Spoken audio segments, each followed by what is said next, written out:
제네바의 봄은 언제나 조용하게 시작되었다. 도시의 공기는 깨끗했고 병원의 유리창은 아침 햇빛을 받아 금빛으로 흔들렸다. 사람들은 그 서실을 당연히 여겼지만 그날 병원 지하 특실에 머물고 있던 한 남자는 그것을 느낄 수 없었다. 그는 창밖을 볼 수 있었지만 그 빛 속으로 걸어나갈 수는 없었다. 그의 이름은 라시드 알-라심, 아랍의 왕족이자 차기 상속자로 불리는 남자였다. 그리고 평생 휠체어에서 벗어나지 못한 사람이기도 했다. 그의 손은 날렵했고 눈빛은 깊었지만 다리는 전혀 움직이지 않았다. 병원 전체가 숨을 죽이는 것 같은 정적 속에서 사람들은 그의 몸이 얼마나 많은 통제와 시선 속에 놓여 있는지 알지 못했다. 라시드는 태어나면서부터 많은 것을 가졌다. 아니, 가진 것으로 태어났다. 권력, 자원, 돈, 그리고 끝없는 기대. 그러나 기대는 축복처럼 보이기도 하지만 동시에 족쇄였다. 그 족쇄의 가장 날카로운 부분이 바로 그의 불편한 몸이었다. 세상은 그가 무엇을 가졌는지 봤고 그는 자신이 무엇을 잃었는지를 봤다. 그의 부친은 그를 사랑했지만 사랑이라는 단어는 이 가문에서 종종 책임이라는 의미와 섞여 있었다. 그래서 라시드의 방 안에는 웃음보다 의사들이 더 자주 드나들었다. 손목에는 비싼 시계가 감겨 있었고 침대 옆에는 최첨단 장비가 놓여 있었지만 가장 단순한 동작 하나만큼은 그 누구도 대신해 줄 수 없었다. 걸어나가는 일. 그 일은 라시드에게 평생 금지된 영역이었다. 그런데 그날, 그는 자신의 삶에서 처음 듣는 제안을 받게 된다. 그것은 의사도 아니었고 왕족의 고문도 아니었다. 듣는 순간 황당할 만큼 가벼워 보이지만 동시에 무모한 한 문장이었다. 그러나 그 문장이 닥쳐오기 전 병실 주변에는 이상한 긴장감이 돌았다.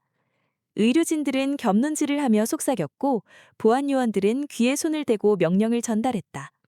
복도 끝에 서 있는 일부 세력은 이 상황이 단순한 진료가 아니라는 사실을 알고 있었다.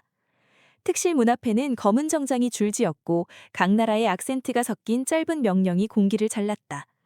누군가는 시간표를 확인했고 누군가는 기록 장치를 숨겼다. 그리고 누군가는 단 한 사람을 기다렸다. 그 사람이 등장했을 때 복도의 공기는 잠시 멈춰섰다. 그는 젊었다. 너무 젊었다. 게다가 키도 크지 않았다. 체격도 왜소했고 머리를 단정하게 묶은 모습은 학생처럼 보였다. 등에는 커다란 가방이 매달려 있었고 흰 운동화는 복도 바닥에서 미묘하게 삐걱거렸다. 누구도 그녀에게서 특별한 권위를 느끼지 못했다. 오히려 잘못 들어온 사람처럼 보였다. 보안 요원 하나가 길을 막았고 의료진이 그 정체를 확인하려 했다. 그러나 문이 열렸다. 그리고 그 문 안에서 라시드는 조용히 그녀를 바라보고 있었다. 그녀가 방에 들어왔을 때 라시드는 단숨에 그 차이를 느꼈다. 대부분의 방문자들은 그를 바라볼 때 두 가지 중 하나였다. 불쌍하거나 부담스럽거나. 그러나 그 소녀는 어느 쪽도 아니었다. 그녀는 그를 한 명의 환자로도 한 명의 왕자로도 보지 않았다. 마치 자신이 해야 할 일만 보고 있는 듯했다. 침대 옆으로 다가온 그녀의 호흡은 가볍고 일정했다. 손에는 작은 기구 하나가 들려 있었고 표정은 단단했다. 그 순간 처음으로 말이 튀어나왔다. 그것은 짧았고 사실적이었고 무모했다. 10초면 걸을 수 있어. 그 말을 들은 순간 방 안의 모든 시선이 흔들렸다. 보안 요원들이 움직였고 의료진이 어안이 벙벙해졌다. 한 고문이 속삭였다. 말도 안 돼. 또 다른 목소리가 흘렀다. 그는 평생 그럴 수 없다고. 그러나 라시드는 묘한 정적을 느꼈다. 소녀의 음성에는 허세도 없었고 극적인 표현도 없었다. 마치 누군가에게 오늘 날씨가 맑다고 말하는 듯한 가벼움. 그리고 그 가벼움이야말로 주변 사람들을 더 불안하게 만들었다. 소녀는 고개를 들며 보안 요원을 향해 단 한 문장을 던졌다. 방해하지 마. 그것이 두 번째 대사였다. 짧고 명확하고 흔들림이 없었다. 그리고 방 안은 더 조용해졌다. 그녀는 가방에서 기구를 꺼냈고 손등에 가벼운 전극을 붙였다. 라시드는 그 과정에서 잠시 눈을 감았다. 긴장도 아니고 기대도 아니다. 그냥 낯선 감각. 오랫동안 아무것도 변하지 않았던 삶에 무언가 미세하게 흔들리고 있었다. 사람들은 이 장면을 보며 파국을 상상했다. 왕실 재산, 권력, 의료 기록, 국제적 명예, 그 모든 것이 걸린 상황에서 한 소녀의 한 문장은 너무나 가벼웠다. 그래서 더 충격적이었다. 의료진 중 누군가가 중얼거렸다. 실패하면? 그때 소녀는 세 번째로 말했다. 그러면 그냥 끝이지. 그 말을 들은 순간 주변의 시간은 얼어붙었다. 가벼운 한숨, 억눌린 긴장, 그리고 사람들의 목 깊은 곳에서 올라오는 두려움. 반면 라시드는 미묘한 감정을 느꼈다. 자신을 불쌍하게 여기지 않는 누군가를 보는 건 오랜만이었다. 왕실도, 재산도, 책임도 없는 눈. 단지 가능성만 바라보는 눈. 그리고 가능성이라는 단어를 듣는 순간 라시드는 어린 시절에 잠시 보았던 한 장면이 떠올랐다. 아버지의 손을 잡고 입었던 그 무거운 제복, 끝없이 이어진 응접실, 그리고 사람들이 속삭이던 그 말, 왕자가 걸어야 한다. 그 말은 당시 단순한 희망이었지만 지금은 무거운 예언처럼 들렸다. 소녀는 작업을 마쳤다. 기구는 조용했고 전극은 작았다. 의료진 입장에서는 장난감처럼 보였다. 그러나 라시드의 표정은 달라졌다. 그는 숨을 고르고 시선을 내렸다. 그의 다리는 여전히 무거운 돌처럼 침대에 고정되어 있었다. 하지만 공기는 바뀌었다. 사람들은 움직이지 못했고 단지 기다렸다. 10초는 너무 짧았다. 하지만 동시에 너무 길었다. 소녀는 마지막으로 말했다. 지금부터 세. 그것이 네 번째이자 마지막 대사였다. 라시드는 숨을 들이쉬었다. 그의 손가락이 침대 시트를 움켜쥐었다. 눈을 감을 이유도 없었고 뜰 이유도 없었다. 1초. 아무 일도 일어나지 않았다. 2초. 공기가 달라졌다. 3초. 심장 소리가 커졌다. 4초. 주변의 시선이 더 무거워졌다. 5초. 다리가 가볍게 떨렸다. 6초. 긴장감이 정점을 찍었다. 7초. 소녀의 시선이 흔들렸다. 8초. 보안 요원이 의자를 잡았다. 9초. 의사 한 명이 숨을 내쉬었다. 그리고 10초. 그때 아주 미세한 움직임이 있었다. 다리 근육이 단 한 번 수축했다. 움직임이라고 부르기에도 애매할 정도의 작은 경련. 그러나 그것을 본 순간 방 안의 공기는 무너졌다. 누군가는 숨을 들이켰고 누군가는 눈을 크게 뜨며 말을 잃었다. 소녀는 표정을 바꾸지 않았다. 마치 그게 당연한 결과라는 듯. 그러나 라시드의 눈동자 속에선 처음 보는 빛이 일었다. 그것은 희망도 아니고 감동도 아니었다. 그것은 단 한 가지였다. 가능성. 그날 병실에 있던 누구도 그 사실을 알지 못했다. 하지만 역사는 그 작은 움직임에서 시작되었다. 그리고 세상은 아직 모른다. 그 방 안에 들어온 연약해 보이는 소녀가 세계가 포기한 문제의 마지막 열쇠였다는 사실을. 아무도 몰랐다. 그 순간 그녀가 바로 유일한 해답이라는 것을. 라시드는 세상에서 가장 많은 것을 가진 아이로 태어났다. 그러나 그가 기억하는 어린 시절의 첫 감정은 풍족함이 아니었다. 침실 벽에 걸린 거대한 지도, 금빛 장식, 각국에서 날아온 사절단. 그것들은 모두 그의 주변에 있었지만 어느 순간부터 그는 그것들이 자신과 점점 멀어지고 있다는 것을 깨달았다. 의자에 앉은 아이는 왕족이었지만 다리를 뻗어본 적은 없었다. 간병인과 의사들이 끊임없이 둘락거렸고 부친의 발걸음은 늘 바빠 보였다. 아랍의 뜨거운 햇살이 창너머에서 반짝일 때 그는 그것이 닿는 감각을 상상만 할 뿐이었다. 그 시절 라시드에게는 단 한 명의 친구가 있었다. 성대한 파티에 초대된 이웃 부족의 아이도 아니었고 왕실 고문이 데려온 적절한 동료도 아니었다. 그 친구는 마당에서 항상 조용히 물을 주던 노인 정원사였다. 노인은 높은 지위가 없었고 왕족과 대화할 권리도 없었지만 라시드는 그의 걸음걸이와 손 모양을 유독 오래 바라보았다. 목적 없이 걷는 사람, 상처 없이 서 있는 사람. 그 모습은 라시드에게 세상 누구보다 특별한 존재였다. 그는 그때 자신이 무엇을 가장 원했는지를 알지 못했다. 그러나 세월이 지나 돌아보면 그 노인의 느린 걸음이 라시드에게 하나의 유일한 꿈이었음을 깨닫게 된다.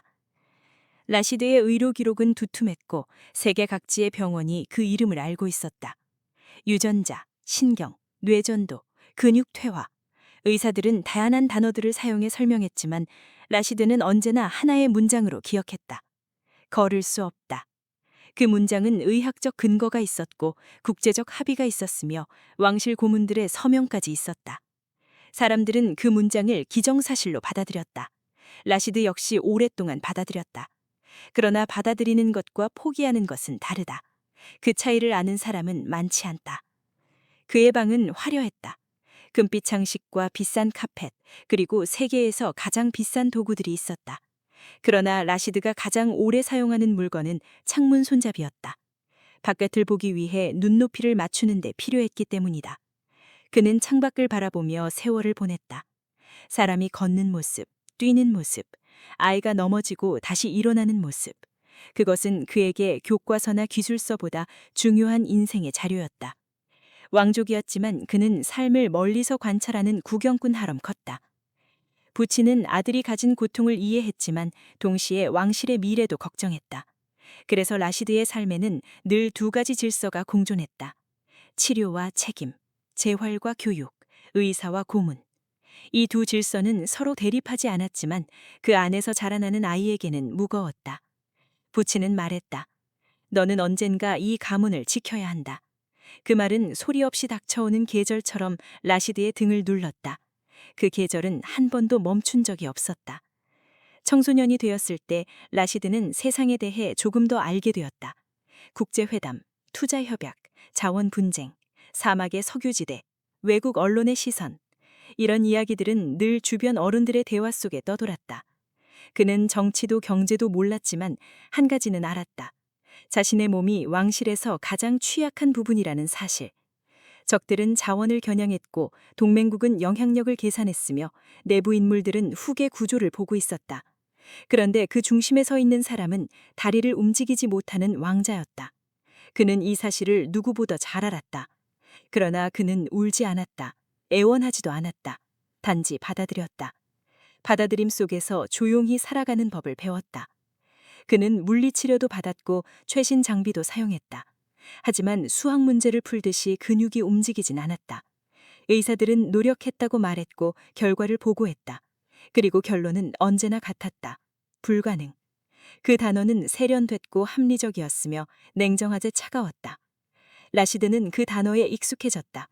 하지만 익숙함은 희망의 반대말은 아니었다. 희망은 소리 없는 물결처럼 마음 한쪽에서 흘러고 있었다. 그는 그 물결을 아무에게도 보여주지 않았다. 보여주고 싶지도 않았다. 그리고 청년이 되었을 때 그의 세계는 더 넓어졌다.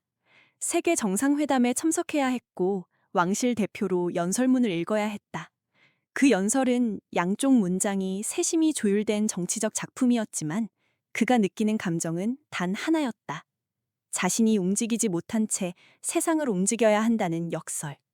사람들은 그의 말에 박수를 쳤지만 박수 소리는 종종 의무에 가까웠다. 연단 앞에서 카메라 플래시가 터질 때 라시드는 가장 외로웠다. 그 순간 그의 시선은 대개 바닥으로 향했다. 연단 아래 사람들이 편하게 서 있는 발. 그 발들이 그의 시선을 가장 오래 붙잡았다. 그가 처음 국외로 정식 파견된 해는 기억에 선명했다. 제네바, 외교와 협상의 도시. 그곳에서 그는 회의와 면담, 만찬과 조약 사이를 오갔다. 휠체어는 새로운 도시를 달렸고 사람들의 시선은 미묘하게 흔들렸다. 동정의 시선도 호기심도 경계도 있었다. 그러나 라시드는 흔들리지 않았다. 그는 어릴 때부터 그런 시선을 너무 많이 받기 때문이다. 시선은 그에게 상처가 아니었고 감옥도 아니었다.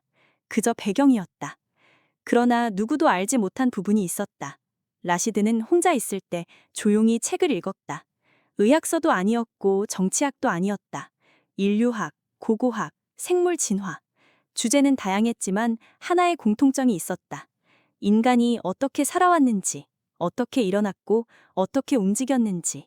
그는 사람을 연구했다. 그것은 의사가 하는 방식이 아니라 관찰자의 방식이었다. 걷는다는 행위가 단순히 근육과 신경의 연결이 아니라는 사실을 그는 알았다. 걷는다는 것은 의지였고 균형이었고 감각이었다. 무엇보다 인간의 태도였다. 제네바에서 보낸 첫 해 동안 그는 병원들과도 접촉했다. 세계 최고의 기구와 연구소, 전문가들이 있는 곳. 그들은 그의 기록을 보고 측정하고 분석했다. 결론은 항상 논리적이었다. 불가역적 손상, 신경적 한계, 의학적 한계, 논문에 적힐 만한 결론들. 그러나 그는 그것을 듣고도 표정 하나 바꾸지 않았다. 의사들은 그를 진지한 환자로 기억했지만 환자라고 부르기에는 무언가 어색했다. 그는 스스로를 환자라고 생각하지 않았기 때문이다. 그는 그저 움직이지 않는 사람일 뿐이었다. 그렇다고 모든 것이 조용했던 것은 아니다. 왕실 내부에서는 후계 구도에 대한 논쟁이 있었다. 일부는 라시드가 상속자여야 한다고 주장했고, 일부는 신체적 한계를 이유로 다른 후보를 내세웠다. 그 논쟁은 멀리서 부딪히는 파도 같았다. 직접적으로 닿지 않지만 그 소리가 들렸다. 라시드는 그 소리를 들었다. 그러나 직접 관여하지 않았다. 관여해도 달라지지 않기 때문이다. 대신 그는 침묵했다. 침묵은 약자의 무기가 아니다. 때로는 가장 무거운 대답이었다. 그의 삶에서 가장 큰 결핍은 돈도, 권력도, 사람도 아니었다. 움직임이었다. 그리고 움직임이 없는 세계에서 그는 생각을 움직이게 했다. 그 생각은 목적 없이 걷는 정원사의 발걸음에서 시작됐고 세계 도시에 모인 사람들의 걸음으로 이어졌다. 보행이라는 단어 속에는 인간의 역사가 담겨 있었다.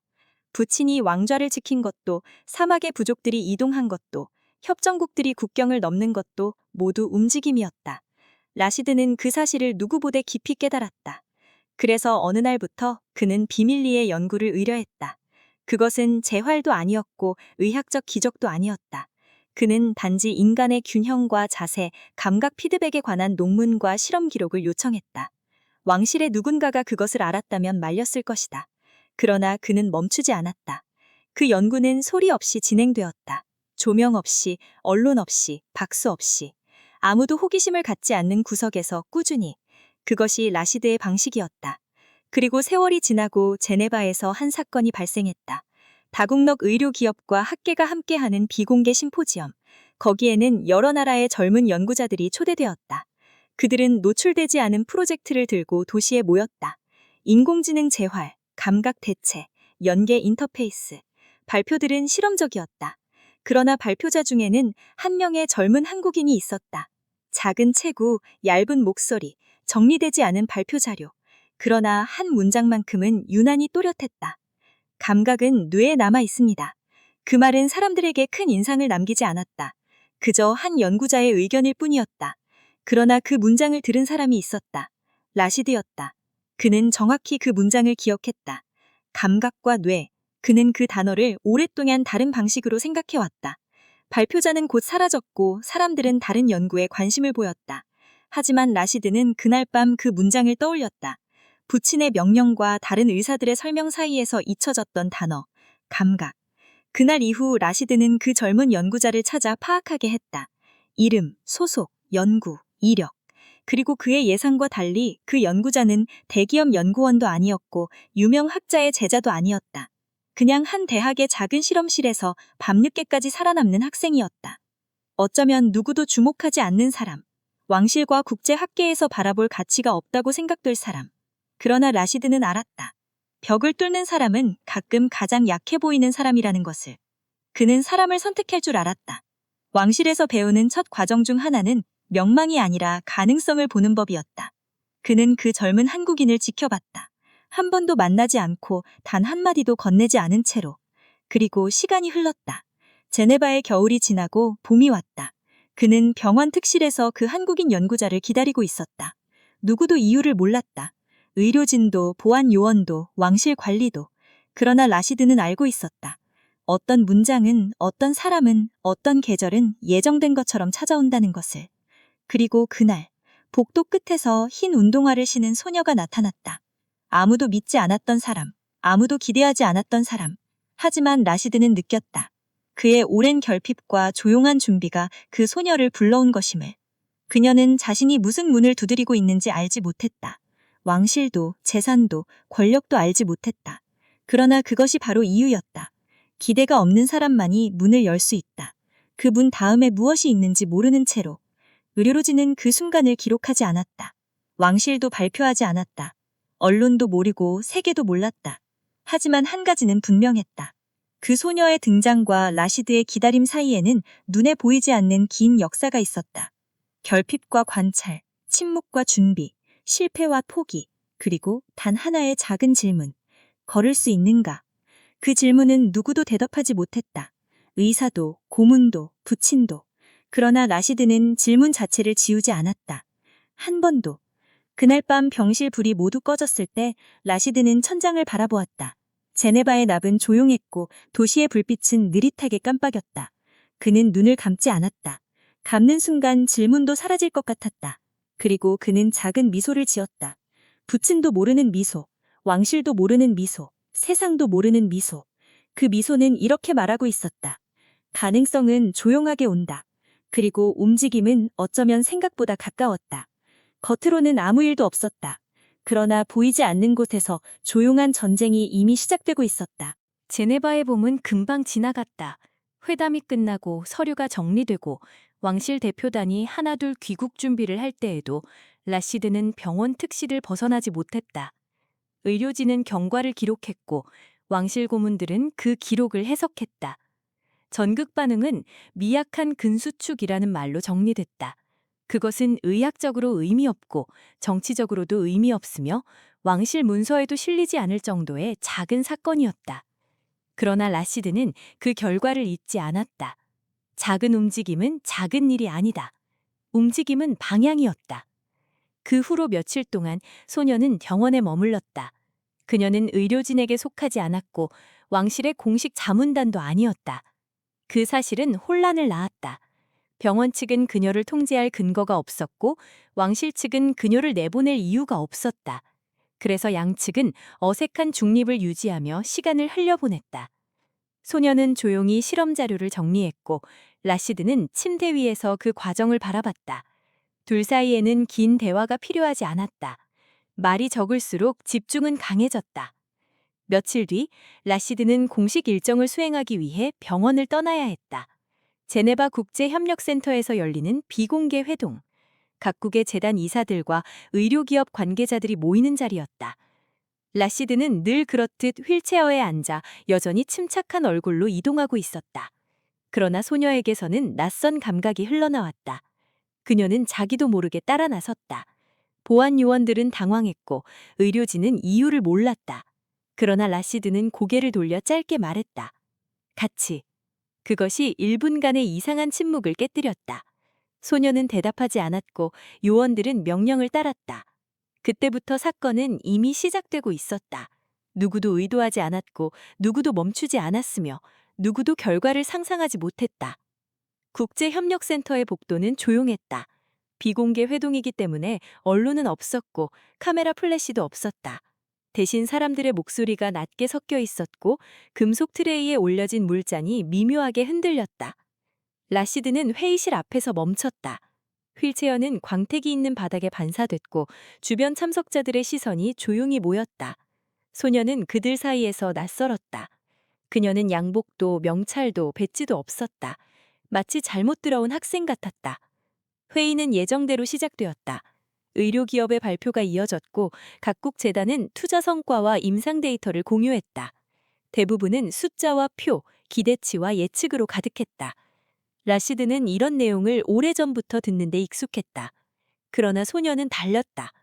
그녀는 발표를 들을 때마다 얼굴을 실룩이며 불편한 기색을 숨기지 못했다. 그것은 무례함이 아니라 불일치였다. 발표 속 인간은 통계였지만 그녀의 연구 속 인간은 감각이었다. 그 차이는 깊었고 쉽게 메워지지 않았다. 그리고 사건이 일어난 것은 휴식 시간이었다. 참석자들이 복도에서 짧은 대화를 나누는 동안 한 명의 이사가 라시드에게 다가왔다. 그는 예의 바르고 연륜 있는 사람이었지만 말 속에는 숨겨진 칼날이 있었다. 전하, 최근 치료에 진전이 있었다고 들었습니다. 그 말은 빈틈없는 미소 속에 숨겨져 있었다. 부드럽지만 시험하는 말, 왕실 내부의 균열을 아는 사람의 말.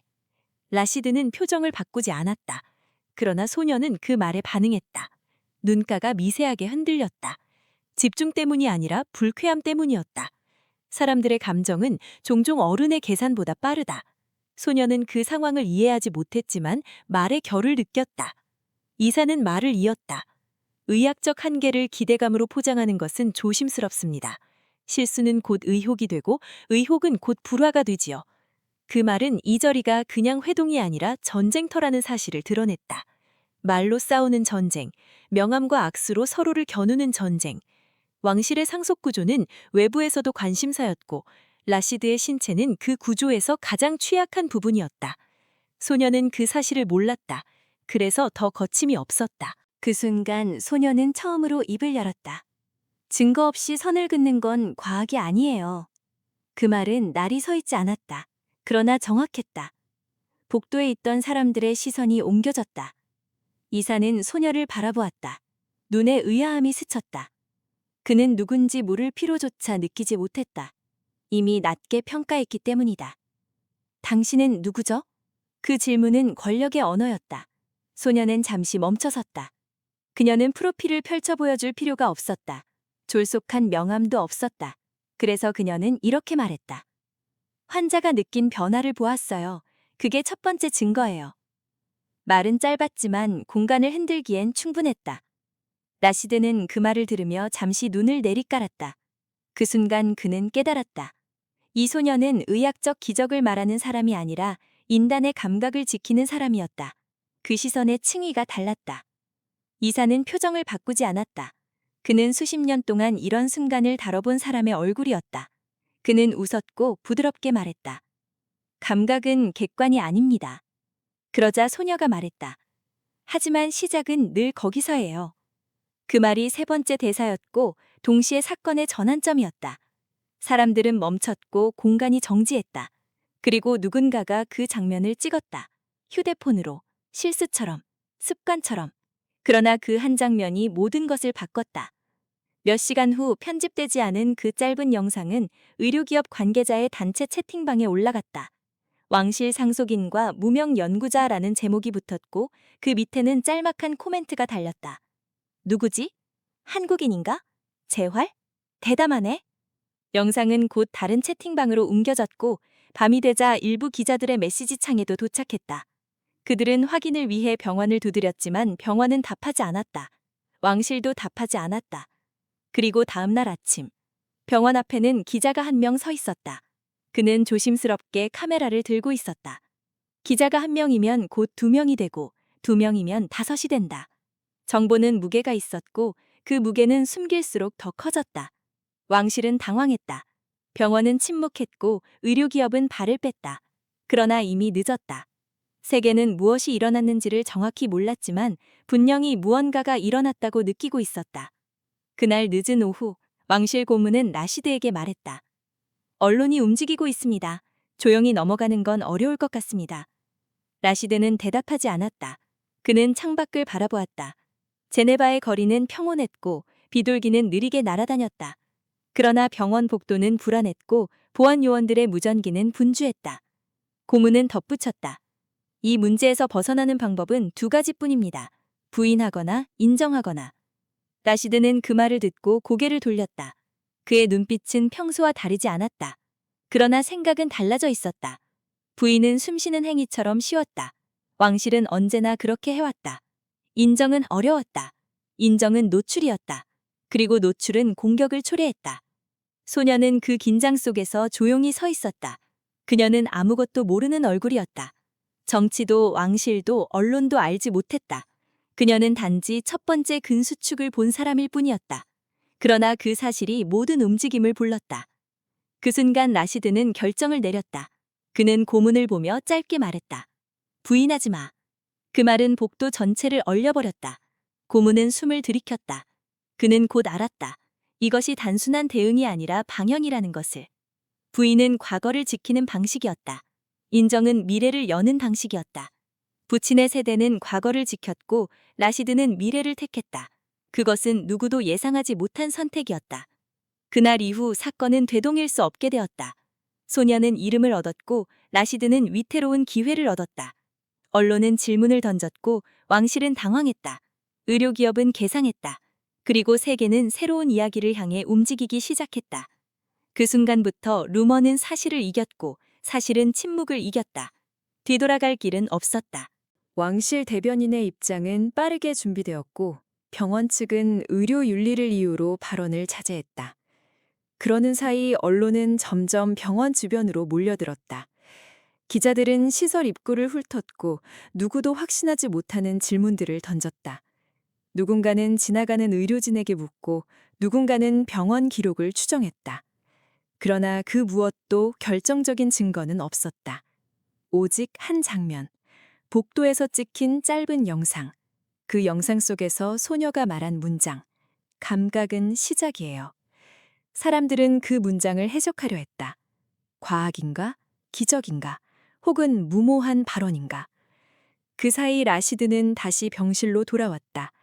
왕실 고문들은 젠걸음으로 드나들었고 의료진은 심박과 근전도를 다시 확인했다. 모두가 결과를 두려워했다. 어떤 이는 왕실의 체면을 걱정했고 어떤 이는 책임 소재를 걱정했다. 그러나 당사자인 라시드는 침착했다. 그 침착함은 태어나면서부터 익힌 것이었다. 그는 병실의 백색 조명을 오래 바라보았다. 그것은 너무 밝아서 오히려 아무것도 보이지 않았다. 소녀는 데이터 정리를 마치고 자리에서 일어났다. 그녀의 손등에는 펜 자국이 남아 있었고 눈밑은 피곤해 보였다. 라시드는 그녀를 바라보았다. 소녀는 고개를 숙이며 조심스레 말했다. 한 번 더 보죠. 그것이 첫 번째 대사였다. 의료진은 난색을 보였고 고문들은 서로 눈빛을 교환했다. 그러다가 대표이사가 말했다. 안전성 검토가 필요합니다. 그는 절차를 강조했고 왕실은 절차를 지키는 기관이었다. 그러자 소녀가 다시 말했다. 지금이 가장 정확해요. 그 말은 길지도 나열되지도 않았다. 그러나 압박이 있었다. 과학자의 압박이 아니라 관찰자의 압박. 변화는 지나가면 다시 잡히지 않는다. 그것을 아는 사람의 말이었다. 의료진은 결국 관찰 조건을 수정했다. 무리한 자극 없이 단순 반응만 확인하는 방식. 전극은 이전보다 작은 형태였고 촉각 자극 테스트가 추가됐다. 소녀는 장비를 놓치지 않는 손으로 한번 확인한 뒤 라시드의 다리에 가볍게 전극을 붙였다. 병실의 공기는 과하게 조용했다. 누군가는 숨을 죽였고 누군가는 팔짱을 꼈다. 자극은 눈에 띄지 않았지만 라시드는 느꼈다. 다리에 미세한 전류가 스치며 지나가는 감각. 그 감각은 통증이 아니라 신호였다. 오래전 잠들어 있던 회로가 깜빡이는 느낌. 그때 소녀가 말했다. 움직임이 아니라 반응을 보세요. 그것이 두 번째 대사였다. 그 말을 듣고 의료진이 화면을 확인했다. 그래프는 변동폭이 미약했지만 명확했다. 신경은 죽지 않았다. 다리는 여전히 움직이지 않았지만 그래프는 움직이고 있었다. 그 순간 방 안의 시선이 바뀌었다. 누군가는 놀랐고 누군가는 당황했고 누군가는 의심했다. 그러나 의심이 먼저 말을 찾아냈다. 한 고문이 말했다. 이건 회복이 아니라 착시일 수 있습니다. 또 다른 의사가 덧붙였다. 무의미한 근전도 활동일 수도 있습니다. 그 말들은 정당했고 과학적이었고 일종의 방어였다. 오랫동안 불가능하다고 여겨진 문제를 다루는 사람들의 습관이었다. 소녀는 그 말을 듣고 침착하게 고개를 끄덕였다. 그러나 곧 환자의 발목을 손가락으로 눌렀다. 압박은 아주 미약했지만 일정했다. 라시드의 눈썹이 미세하게 움직였다. 그리고 모니터 그래프가 조금 더 뚜렷하게 반응했다. 누군가 숨을 들이마셨다. 의사는 말을 잃었다. 고문은 고개를 들었다. 그 변화는 분명했고 황당했고 불편했다. 소녀는 조용히 말했다. 무의미하면 반응 안 해요. 그것이 세 번째 대사였다. 그리고 그 말은 병실의 생각을 바꿨다. 그래프는 기적이 아니라 신호였다. 신호는 설명이 필요했다. 설명이 필요하면 기록이 필요했다. 기록이 생기면 세계는 그 기록을 본다. 그 사실을 누구보다 잘 아는 사람은 왕실 고문이었다. 그는 이 상황이 더 커질 것을 직감했다. 바로 그때 병원 외부에서 소리가 들렸다. 기자들의 목소리였다. 질문이 쏟아졌고 마이크가 흔들렸다. 왕자는 걸을 수 있습니까? 재활인가요? 기적인가요? 한국 연구자는 누구입니까? 병원은 입장을 발표하지 않았지만 질문은 계속 이어졌다. 병원 벽 너머에서 소리가 울렸고 그것은 병실까지 스며들었다. 고문은 침착하게 말했다. 이 상황이 더 지속되면 통제가 어렵습니다. 언론이 개입하면 의료는 의료가 아니게 됩니다. 그는 통제의 언어를 사용했다. 소녀는 이해하지 못했지만 라시드는 이해했다. 그리고 이해하는 순간 입술을 굳게 다물었다. 악화되는 건 기적이 아니라 정치였다. 그날 밤 왕실은 비공개 위원회를 열었다. 주제는 하나였다. 이 사건을 유지할 것인가, 중단할 것인가. 일부는 위험하다고 했고, 일부는 기회라고 했다. 그러나 모두가 알고 있었다. 위험과 기회는 종이 한 장 차이라는 것을. 그리고 그 종이는 흔들리고 있었다. 위원회가 계속되는 동안 라시드는 혼자 병실에 있었다. 소녀는 건물 어딘가에서 자료를 읽고 있었고, 의료진은 경과를 기록했고, 보안 요원은 문을 지켰다. 시간은 느리게 흘렀고, 밤은 깊어졌다. 그때 라시드의 시선이 천장을 향했다. 그는 문득 생각했다. 작은 움직임 하나가 이렇게 많은 파장을 낳을 줄 몰랐다고. 며칠 뒤 위원회는 결정을 내렸다. 중단 아니다. 일부 유지도 아니다. 제한된 범위 내에서 확인을 계속한다. 그것은 가장 왕실다운 방식이었다. 전면 부인도 전면 공개도 아닌 중간. 중간은 안전했지만 모호했다. 모호함은 사람들을 불안하게 만든다. 다음 날 다시 실험이 진행됐다. 여전히 조심스럽고 여전히 제한적이었다. 이번에는 촉각뿐 아니라 자세 피드백 테스트가 추가됐다. 소녀는 환자의 발목을 지지했고 의료진은 데이터 기계를 감시했다. 라시드는 숨을 고르고 다리 근육을 의식했다. 그 의식은 움직임이 아니지만 움직임의 전 단계였다. 그리고 아주 미세한 변화가 일어났다. 다리는 올라가지 않았지만 흔들림의 패턴이 달라졌다. 의료진이 놀랐고 소녀는 예상한 듯 고개를 끄덕였다. 그래프는 이전보다 더 긴 곡선을 그렸다. 그것은 여전히 작은 변화였지만 명확했다. 세상은 작은 증거를 큰 진실로 키우는데 익숙하다. 그러나 변화는 곧 압박을 불렀다. 위원회는 속도를 요구했다. 언론은 결과를 요구했다. 왕실은 설명을 요구했다. 의료진은 안전을 요구했다. 모두가 요구했다. 요구는 책임을 낳았다. 그리고 책임은 라시드에게 돌아왔다. 그는 기적의 중심이었고 동시에 논란의 중심이었다. 소녀 역시 압박을 느꼈다. 그녀는 연구실에서 실험을 반복했지만 증명을 위한 논문 또한 필요했다. 논문이 없으면 학계는 인정하지 않고 인정하지 않으면 세계는 믿지 않는다. 이해되지 않는 변화는 미신으로 취급된다. 그녀는 미신을 원하지 않았다. 감각을 원했다. 며칠이 지나자 병원과 왕실 사이에 새로운 균열이 생겼다. 병원은 임상 절차를 강조했고 왕실은 비공개를 강조했다. 소녀는 과학을 말했고 얼모는 기적을 말했고 시장은 투자 기회를 말하기 시작했다. 모든 언어가 달랐다. 그리고 그 언어들이 부딪히는 곳은 라시드였다. 담이 깊어지던 어느 날 소녀는 조용히 병실로 들어왔다. 의료진은 이미 퇴근했고 보안 요원만 문 앞에 서 있었다. 병실은 캄캄했고 난방기 소리만 들렸다. 소녀는 라시드를 바라봤다. 그는 창밖을 보고 있었다. 소녀는 조심스레 말했다. 무서워요? 그것이 네 번째 대사였다. 라시드는 대답하지 않았다. 침묵이 길었다. 그는 사람들의 요구와 시선, 정치와 과학, 실패와 성공의 차이를 생각했다. 아무도 그에게 선택을 묻지 않았다. 사람들은 그가 이미 선택했다고 생각했다. 시간이 지나 라시드는 말했다. 목소리는 낮았고 균열은 없었다. 모르겠다. 그것이 다섯 번째 대사였다. 그리고 그 말 속에는 모든 감정이 담겨 있었다. 두려움, 기대, 혼란, 책임. 그는 손가락을 움직여 이불 끝을 잡았다. 그 작은 동작은 아무도 보지 못했다. 그날 밤 소녀가 떠난 뒤 라시드는 깊은 숨을 내쉬었다. 침대 옆 모니터는 일정한 리듬을 유지했다. 복도에서는 보안 요원의 발소리가 들렸다. 그리고 병실은 다시 조용해졌다. 그러나 조용함 속에서 라시드는 스스로에게 물었다. 이 길이 옳은가? 그 질문은 누구에게도 들리지 않았지만 가장 무거운 소리였다. 며칠 동안 병원은 이상하게 조용했다. 기자들은 여전히 바깥에 있었고 왕실 경호팀은 출입문을 막고 있었지만 병실 내부는 평온한 척을 유지하고 있었다. 의료진은 전문어로 경과를 기록했고 왕실 고문들은 정치적 해석을 더했다. 그러나 그 모든 기록 위에는 말로 쓰이지 않은 한 가지가 떠 있었다. 반복. 어떤 것은 한 번 일어나면 우연일 수 있지만 2번 일어나면 이유가 있고 3번 반복되면 의도가 있다. 자료 분석은 그렇게 시작되었다. 소녀는 병실 옆 연구실에서 하루 종일 데이터를 비교했다. 근전도 패턴, 촉각 반응 곡선, 자세 피드백.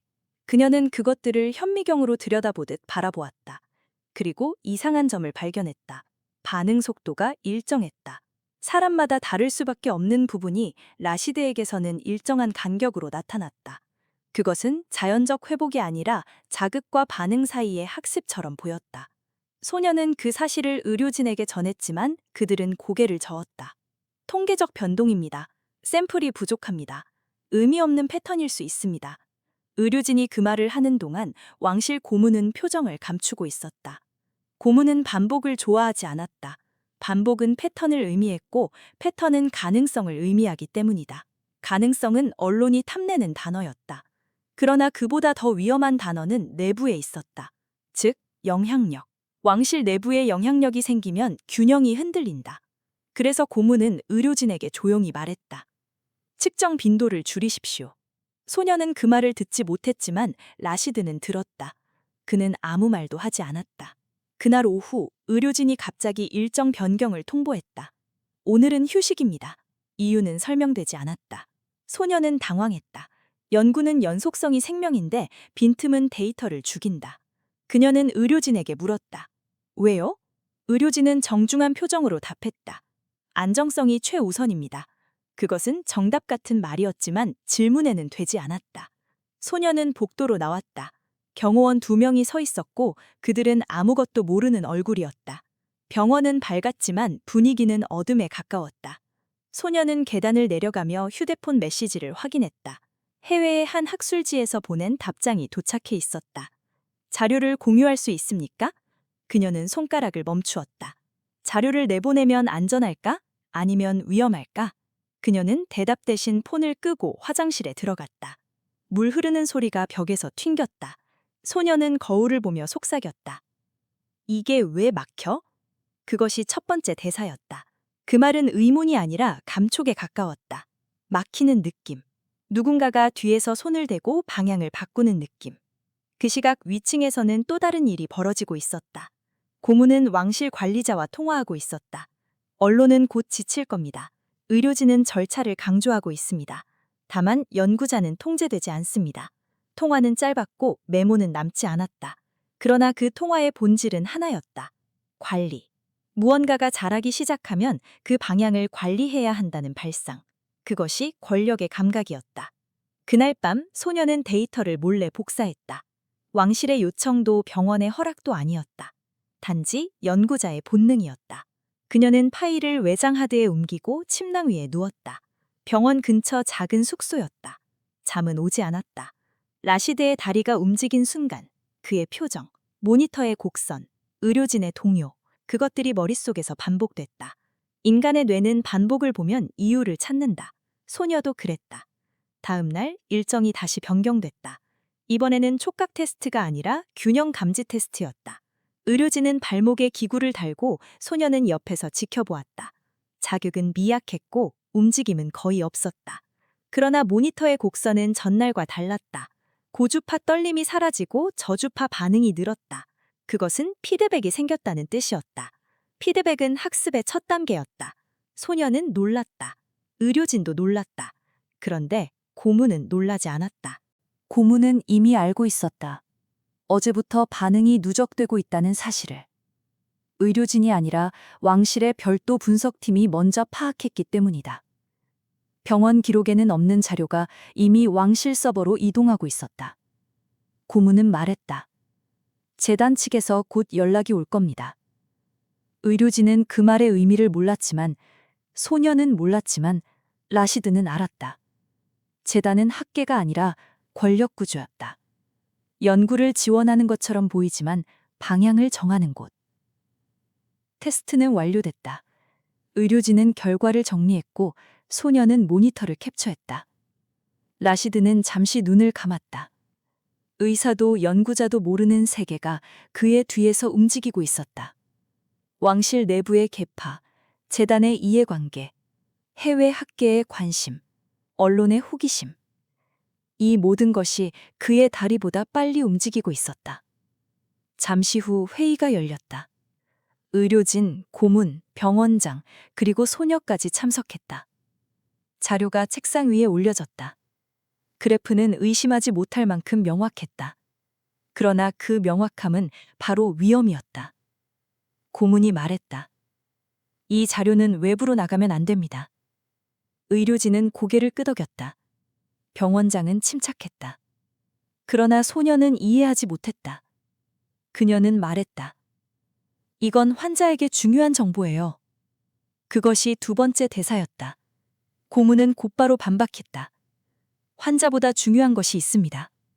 그것이 세 번째 대사였다. 그 말은 병원에 오래 남았다. 의학보다 정치가 우선일 때 나오는 문장. 환자보다 왕실이 우선일 때 나오는 문장. 소녀는 입술을 깨물었다.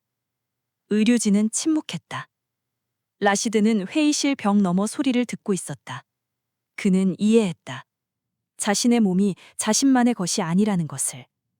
그는 태어날 때부터 그것을 알고 있었다. 그러나 이렇게 직접 듣는 것은 달랐다. 그날 밤 소녀는 결정했다. 데이터를 외부에 공유하지 않기로. 학술지가 아닌 곳에 공유하기로. 어디냐고? 기자도 아니고 병원도 아니고 재단도 아니다. 환자였다. 그녀는 자료를 정리해서 라시드에게 보여줬다. 반응 곡선, 피드백, 변화의 간격. 그리고 조용히 말했다. 이건 우연이 아니에요. 그것이 네 번째 대사였다. 라시드는 종이를 오래 바라보았다. 곡선은 단순한 색깔과 선으로 이루어져 있었지만 그 안에는 몇 달에 움직이지 않는 삶보다 더 많은 정보가 있었다. 그는 숨을 들이쉬고 손으로 종이를 넘겼다. 그의 손끝은 차가웠다. 소녀는 덧붙였다. 누군가 막고 있어요. 대사는 다섯 번째였다. 그것은 가정이 아니라 감각이었다. 나아가려는 힘이 있을 때 반드시 반대 방향의 힘이 생긴다. 그 힘이 없었다면 이 변화는 이미 정식 발표로 이어졌을 것이다. 라시드는 눈을 감았다. 그는 어릴 때부터 배우지 않아도 알았다. 왕실에는 보이지 않는 손이 많았다. 남겨두는 손, 지우는 손, 방향을 돌리는 손. 그 손들이 나라와 시장과 전통을 움직였다. 그리고 이제 그 손들이 그의 다리도 움직이고 있었다. 아니, 움직이지 못하게 하고 있었다. 그 순간 라시드는 깨달았다. 이것은 재활이 아니었다. 경쟁이었다. 의학도 아니었다. 권력이었다. 그리고 왕족이었지만 환자인 그는 두 세계의 한가운데 있었다. 한 세계는 그를 포기했고 한 세계는 그를 가능성으로 보았다. 가능성은 무기가 되었고 무기는 소문보다 빨리 움직였다. 이제 질문은 바뀌었다. 걸을 수 있느냐가 아니었다. 누가 막느냐였다. 그 질문이 바뀌는 순간 이야기의 결은 달라졌다. 소녀는 라시드를 바라보았다. 그의 눈빛은 달라져 있었다. 두려움이 아니었다. 확신도 아니었다. 단지 이해였다. 이해는 감정보다 오래 남는다. 그날 밤 병원 불은 일찍 꺼졌다. 기자들은 자리를 지켰고 경호원은 문을 지켰다. 의료진은 보고서를 정리했고 왕실은 통신을 주고받았다. 그러나 병실 안은 조용했다. 라시드는 손가락을 움직이며 종이를 접었다. 그리고 천천히 생각했다. 이건 더 이상 우연이 아니다.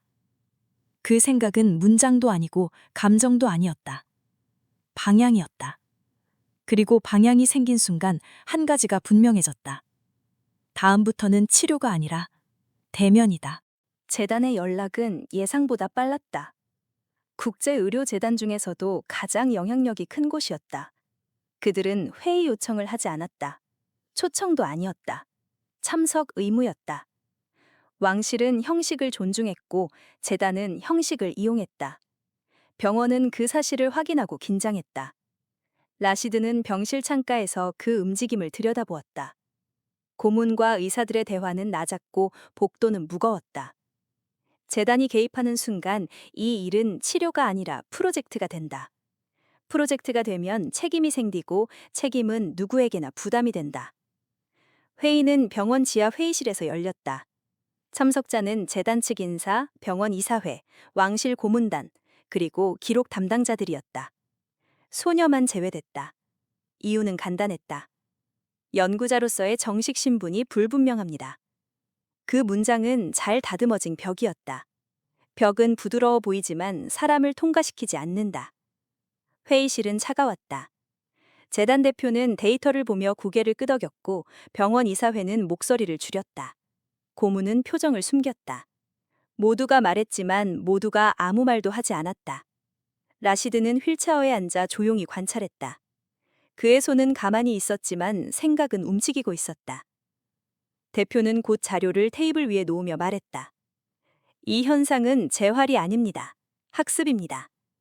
그 말은 방에 준열을 냈다. 의료진은 놀랐고 고문은 눈살을 찌푸렸다. 학습이라는 단어는 사람의 의지와 신경의 피드백을 연결한다. 재활은 과거를 복원하는 작업이지만 학습은 미래를 설계하는 과정이다. 그 차이는 크고 위험했다. 재단은 이미 결론을 내리고 있었다. 재단 대표는 차분히 덧붙였다. 이 현상이 입증되면 치료법뿐 아니라 재활 산업 자체를 바꿀 수 있습니다. 의료진 중 한 명이 말했다. 확증은 아직... 재단 대표가 말을 잘랐다. 그래서 재단이 개입하는 겁니다.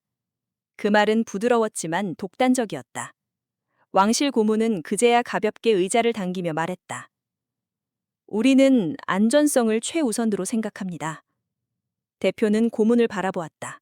그리고 미묘한 미소를 지었다. 안전성은 중단으로 확보되지 않습니다. 검증으로 확보되죠. 그 대사는 첫 번째였다. 왕실 내부의 방어 논리가 그 순간 조금 밀려났다. 그 무렵 소녀는 병실 밖의 복도에 서 있었다. 그녀는 회의실 문이 닫히는 소리를 들었다. 경호원이 앞을 막았고 의료진은 침묵했다. 누구도 그녀에게 설명하지 않았다. 그러나 설명이 없어도 상황은 이해됐다. 누군가는 접속을 끊으려 하고 누군가는 통제를 원했다. 소녀는 손에 쥔 USB를 바라보았다. 거기 담긴 그래프는 단순한 선의 집합이 아니었다. 두려움과 호기심과 가능성이 얽힌 흔적이었다. 그날 밤 회의는 새벽까지 이어졌다. 재단은 실험을 해외 기지에서 진행할 것을 제안했다. 병원장은 망설였고 고문은 반대했고 일부 재단 관계자는 비용에 감당할 수 있다고 말했다. 비용이란 단어는 종종 돈만 의미하지 않았다. 책임도 포함됐다. 누가 실패를 감당할 것인가? 누가 성공을 소유할 것인가? 세계는 그 질문을 수없이 반복해왔다. 한참 후 회의실 문이 열렸다. 고문은 어둑한 복도를 걸어 나왔다. 소녀는 벽에 기대 서 있었다. 고문은 그녀를 보고 잠시 멈춰섰다. 그리고 낮은 목소리로 말했다. 당신은 이 일이 얼마나 큰지 모릅니다. 그것이 두 번째 대사였다. 그는 설명하지 않았다. 설명은 권한이 있는 자의 특권이었다. 소녀는 그의 얼굴을 잠시 바라보다 조용히 말했다. 환자에게는 이미 충분히 큰 일이에요. 그것이 세 번째 대사였다. 고문은 대답하지 않았다. 그 대답이 이미 충분했기 때문이다. 다음 날 재단은 병원장에게 문서를 전달했다. 테스트 절차, 책임 구도, 정보 관리, 데이터 소유권. 모든 조항은 단단했다. 병원장은 궁서체로 된 서명을 기록했고 재단은 복사본을 챙겼다. 왕실도 서명했다. 그리고 의료진은 그 내용을 나누어 읽으며 고개를 끄덕였다. 오직 두 사람만 그 문서를 갖지 못했다. 환자와 연구자. 오후가 되어 라시드는 다시 테스트를 받았다. 이번에는 두 개의 기구가 사용됐다. 하나는 촉각 피드백, 다른 하나는 미세 균형 밑정. 병실에는 의료진 여러 명이 들어왔다. 라시드는 누워 있었다. 시선은 천장을 향했다. 몸은 움직이지 않았지만 마음은 급히 움직였다. 측정이 시작되자 다리가 미세하게 떨렸다. 전날과 다른 패턴이었다. 의료진은 화면을 확인했고 재단 관계자는 기록을 남겼다. 소녀는 옆에서 조용히 숨을 골랐다. 반응은 조금 빨랐다. 반응은 조금 더 강했다. 신경의 회로가 흔들렸고 그 흔들림은 라시드의 호흡을 끌어올렸다. 그러나 성공 직후 압박이 왔다. 재단 관계자가 말했다. 내일부터는 실험 장소를 옮깁니다. 의료진이 놀랐고 소녀는 굳어졌다. 고문은 그 말을 들었다. 그는 자리에 앉아 손가락으로 테이블을 두드렸다. 그리고 낮게 말했다. 이것은 합의가 아니었습니다. 재단 관계자는 미소를 잃지 않았다. 합의는 내일자로 진행됩니다. 왕실은 방금 서명했습니다. 그 말은 회의보다 빨랐다. 문서보다 강했다. 소녀는 고문을 바라보았다. 고문은 아무 말도 하지 않았다. 이미 결정된 일을 뒤집는 것은 왕실도 쉽지 않았다. 병실 밖 복도에서 소녀는 급히 재단 관계자를 따라가며 말했다. 환자에게 물어봤나요? 그것이 네 번째 대사였다. 관계자는 걸음을 멈추지 않은 채 대답했다. 환자는 대상이지 결정관자가 아닙니다. 그것이 다섯 번째 대사였다. 그리고 그 대사는 이 사건의 본질을 드러냈다. 권력과 과학과 의료가 만나는 지점에서 환자는 종종 객체가 된다. 밤이 깊어졌다. 병원은 조용했고 경호원은 문 앞을 지키고 있었다. 소녀는 방으로 들어와 라시드를 바라보았다. 그는 눈을 뜨고 있었다. 침묵은 길었지만 무겁지 않았다. 두 사람 사이에는 설명 대신 이해가 있었다. 소녀는 작은 목소리로 말했다. 내일 이동해요. 라시드는 천장을 바라보았다. 그의 눈은 흔들리지 않았다. 그 흔들림은 다른 곳에서 일어났다. 책임, 두려움, 시간. 세 가지가 동시에 조여오는 감각. 그리고 그 감각 앞에서 사람은 선택을 해야 한다. 피하거나 나아가거나. 라시드는 천천히 눈을 감았다. 재단은 속도를 원했다. 왕실은 통제를 원했다. 병원은 중립을 원했다. 소녀는 진실을 원했다. 그러나 라시드는 어느 것도 원하지 않았다. 그는 단 하나를 원했다. 움직임. 움직임은 단순한 재활이 아니었다. 평생 자신에게서 금지된 세계였다. 금지된 세계가 눈앞에 있을 때 사람은 쉬운 질문을 하지 않는다. 어려운 질문을 한다. 라시드는 그 질문을 조용히 생각했다. 만약 실패하면, 만약 성공하면. 둘 다 무섭다는 사실이 그를 숨막히게 했다. 실패는 왕실을 무너뜨릴 수 있었다. 성공은 균형을 무너뜨릴 수 있었다. 균형이 무너지면 세계는 반응한다. 반응은 조준이 되고 조준은 공격이 된다. 그는 어린 시절부터 그런 세상을 보아왔다. 그러나 선택은 여전히 남아 있었다. 선택은 도망이 아니었다. 선택은 방향이었다. 그는 숨을 들이쉬고 눈을 떴다. 움직이려면 앞을 봐야 한다. 나아가려면 뒤를 버려야 한다. 그 생각이 자리 잡는 순간 모든 길은 하늘로 좁아졌다. 이제 남은 건 단 하나였다. 앞으로 가는 것. 되돌릴 수 없는 채로. 새벽 4시에 병원 뒷문이 열렸다. 재단 차량 2대가 조용히 주차했고 경호팀이 주변을 정리했다. 아무도 소리를 내지 않았다. 환송도 없었고 발표도 없었다. 재단은 이동을 사건이 아니라 절차로 만들고 있었다. 절차는 감정을 지우고 감정이 사라지면 저항도 줄어든다. 그 방식은 오래된 권력의 방식이었다. 라시드는 휠체어에 앉아 있었다. 얼굴은 침착했지만 손끝의 떨림은 감춰지지 않았다. 그는 자신이 어디로 가는지 알고 있었다. 의료실험 기지, 과학이라는 이름의 전장. 재단은 가능성을 원했고 왕실은 통제를 원했다. 그러나 그 사이에서 가장 큰 대가는 환자가 치른다. 그는 그것을 어릴 때부터 보았다. 소녀는 짐 하나 들고 뒤에 서 있었다. 그녀의 얼굴에는 피곤이 묻었고 눈밑은 짙었다. 그러나 눈만은 선명했다. 소녀는 경호원을 보며 말했다. 데이터는 제가 들고 갈 겁니다. 그것이 첫 번째 대사였다. 경호원은 대답하지 않았다. 대신 무전기 버튼을 눌렀고 몇 초 뒤 문이 열렸다. 소녀는 아무 말 없이 들어갔다. 그녀가 손에 쥔 외장 하드는 가볍지만 무거웠다. 그 속에는 재단도 왕실도 모르는 시간이 들어있었다. 이동은 짧았지만 조용하지 않았다. 경우원은 무표정했고 소녀는 노트를 펼쳐 정리를 계속했다.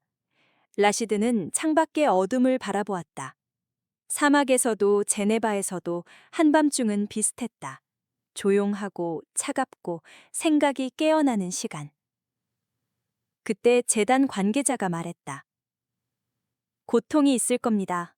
견딜 수 있으시겠습니까? 그 말은 공감이 아니라 확인이었다. 라시드는 잠시 그를 바라보았다. 그리고 느리게 고개를 끄덕였다. 관계자는 서류를 넘기며 덧붙였다. 성공하면 역사적입니다. 그 말은 두 번째 대사였다. 그러나 그 말 속에 누구의 역사인가 라는 질문은 없었다. 기지는 병원보다 차가웠다. 벽은 무채색이었고 바닥은 광택이 있었다. 기계는 조용히 켜져 있었고 모니터는 빛을 깜빡였다. 재단은 이미 준비되어 있었다. 라시드는 침대에 눕고 전극이 붙여지고 센서가 연결됐다. 소녀는 그 과정을 모두 지켜보았다. 그녀는 이 기계들이 무엇을 할 수 있는지 알았다. 그러나 무엇을 할 수도 있는지도 알았다. 테스트는 3단계였다. 촉각, 균형, 압력 피드백. 그러나 재단은 4번째 단계를 준비하고 있었다. 신경 자극 강화를 통한 적응 촉진. 의료진의 이마에 땀이 맺혔다. 강화는 고통을 동반했다. 고통은 실패를 낳을 수도 있었다. 실패는 책임이 있었다. 책임은 누구에게 올까? 재단은 책임을 논문으로 바꿀 수 있었다. 왕실은 책임을 외교로 바꿀 수 있었다. 그러나 환자는 바꿀 수 없었다. 소녀는 그 사실을 알고 있었다. 그래서 그녀는 무작정 기계를 멈추지 않았다. 대신 다른 방식으로 움직였다. 관찰이었다. 관찰은 소리 없는 무기였다. 그녀는 기계의 설정을 보고 코드를 보고 자극 패턴을 읽었다. 그리고 이상한 것을 발견했다. 자극 주기가 불규칙했다. 불규칙은 실패의 징조였다. 실패는 재단에게도 위험했다. 그러나 위험 속에서 좋은 논문이 나온다. 그것이 재단의 방식이었다. 소녀는 재단 관제자에게 말했다. 이 설정은 과합니다. 그것이 3번째 대사였다. 관계자는 대수롭지 않게 웃으며 말했다. 빠른 결과가 좋은 결과를 가져옵니다. 그것이 4번째 대사였다. 소녀는 말이 막혔다. 빠른 결과는 좋은 결과가 아니었다. 특히 인간에게는. 실험이 시작됐다. 먼저 촉각. 반응은 빠르고 명확했다. 소녀는 놀라지 않았다. 이미 알고 있었다. 다음은 균형. 근수축이 이어났다.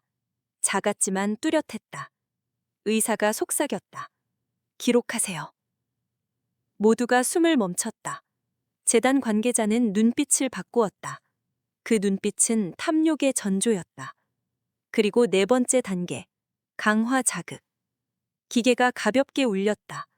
라시드의 몸이 떨렸다. 그의 얼굴은 이그러졌다. 그러나 그는 소리를 내지 않았다.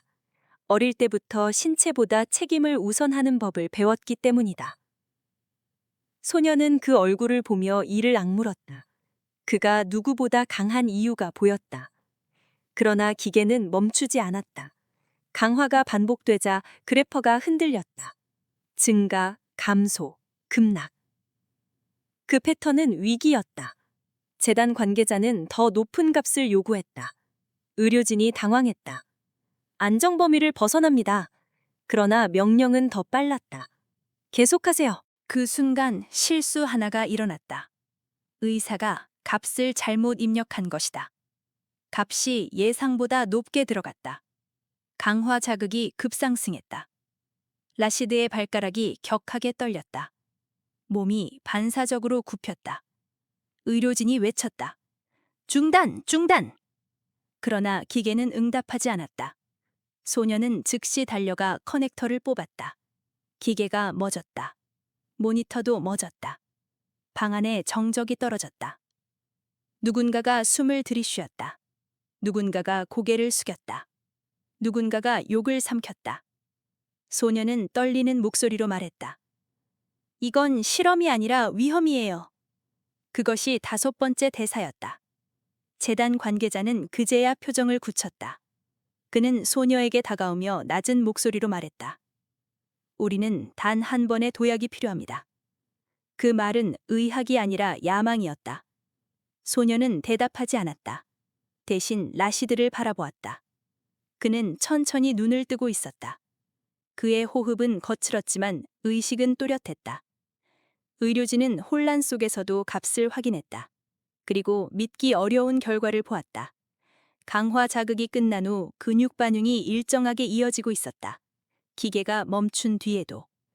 그것은 자극이 아니라 자발적 연동의 징조였다. 의료진 중 한 명이 속삭였다. 스스로 연결하고 있어. 그 말은 방을 얼게 만들었다. 어떤 발견은 박수를 부르고 어떤 발견은 침묵을 부른다. 이것은 후자였다. 재단 관계자는 급히 의료진을 불렀다. 정리해서 전송하세요. 왕실 고문은 무거운 표정으로 전화했다. 지금 상황이 바뀌었습니다. 모두가 움직였다. 모두가 말하지 않으려 했다. 그러나 모두가 알고 있었다. 이 순간이 끝이 아니라 시작이라는 것을. 그날 밤 라시드는 병실로 돌아왔다. 몸은 피곤했고 마음은 더 피곤했다. 소녀는 침대 옆에 앉아 있었다. 그녀는 아무 말도 하지 않았다. 라시드는 천장을 바라보았다. 그는 그날 처음으로 질문하지 않았다. 대신 답을 본 것 같았다. 재단은 약점을 무시했고 왕실은 통제만 보았고 의료진은 절차만 보았다. 그러나 소녀는 가장 단순한 것을 보았다. 감각. 감각은 진실이었다. 진실은 화려하지 않았다. 그러나 무너지지 않았다. 라시드는 눈을 감았다. 내일은 더 큰 무언가가 올 것이다. 재단은 더 빠를 것이고 왕실은 더 조심할 것이고 언론은 더 달려올 것이다. 그 모든 압박은 한 방향으로 몰려올 것이다. 그러나 그는 알았다.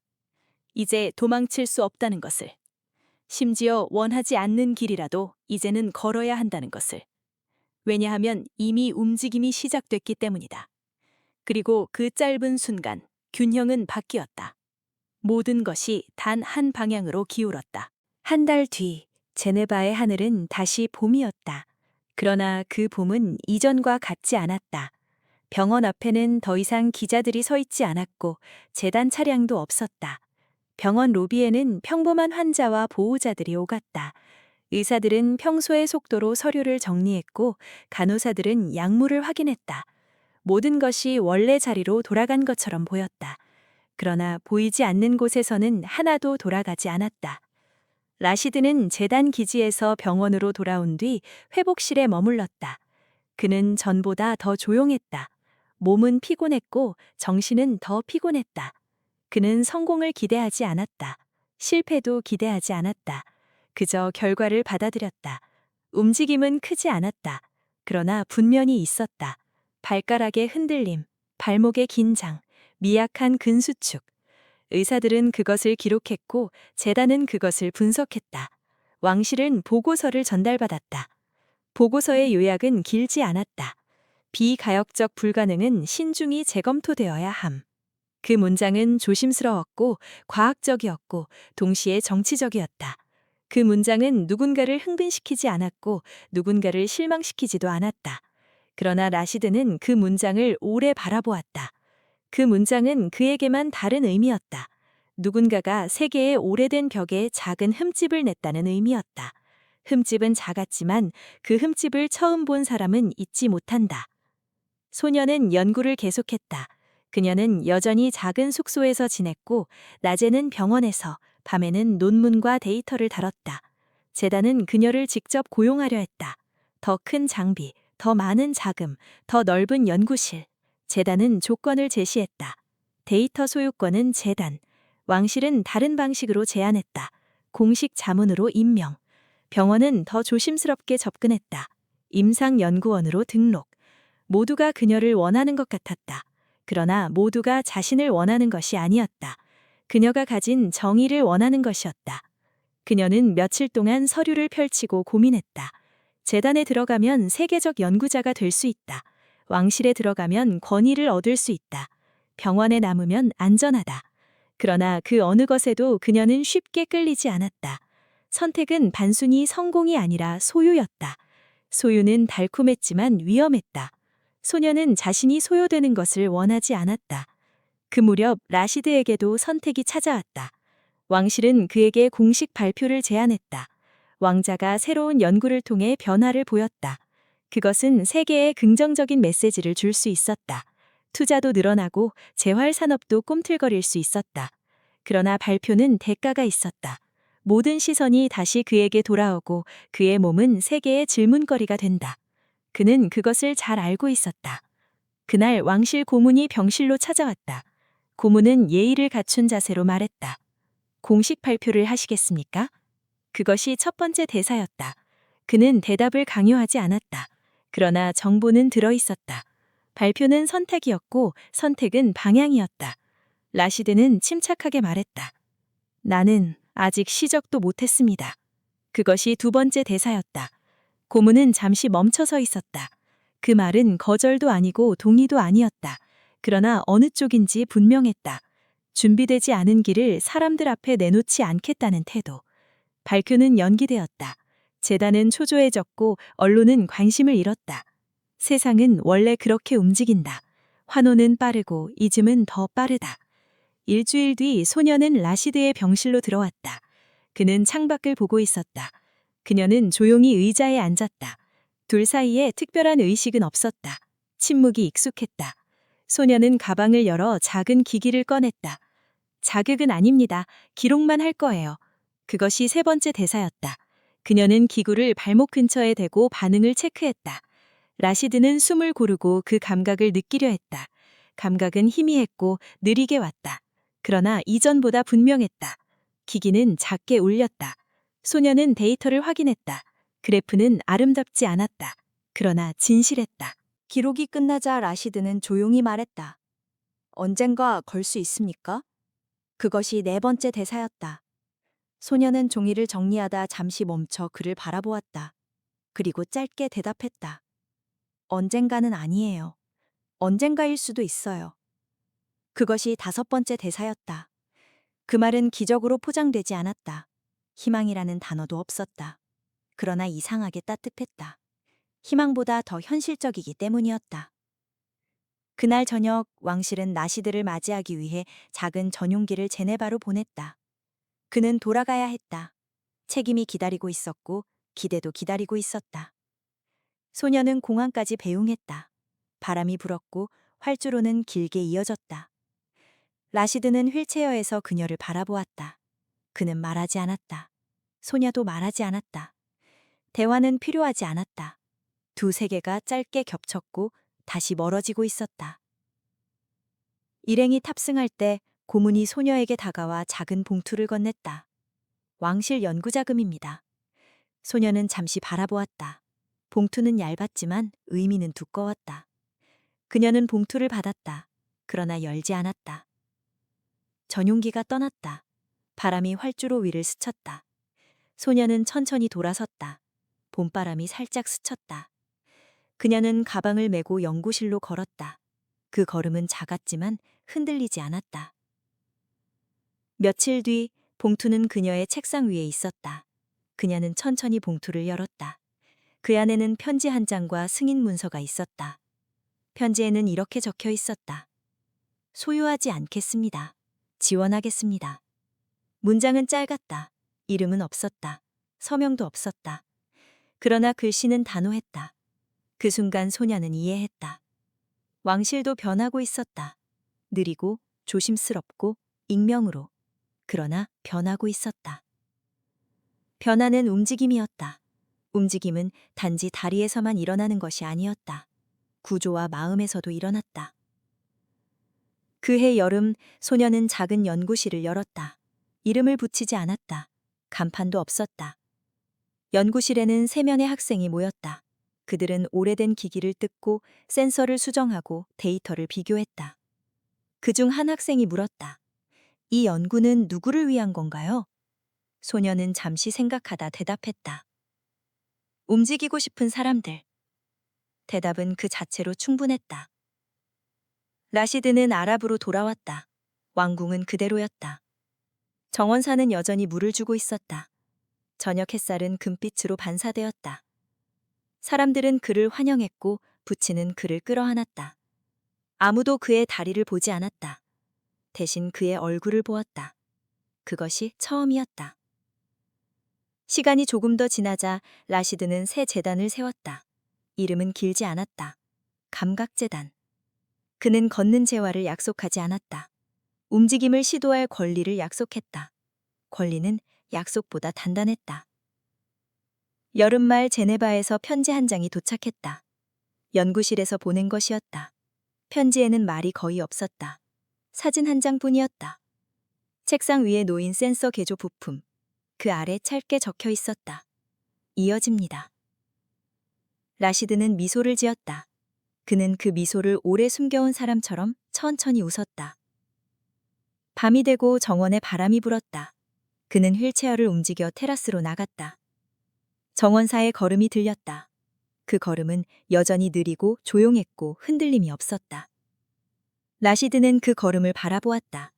그리고 아주 미약하게 발목을 움직였다. 느렸지만 분명했다. 그 움직임을 본 사람은 아무도 없었다. 기록도 없었고 기사도 없었고 재단도 없었다. 오직 밤바람과 정원의 향기만이 있었다. 그에게 필요한 것은 칭송이 아니었다. 기회였다. 그리고 그 짧은 순간 기회는 조용히 열렸다. 바뀐 것은 운명이 아니었다. 운명에 맞서는 그의 태도였다.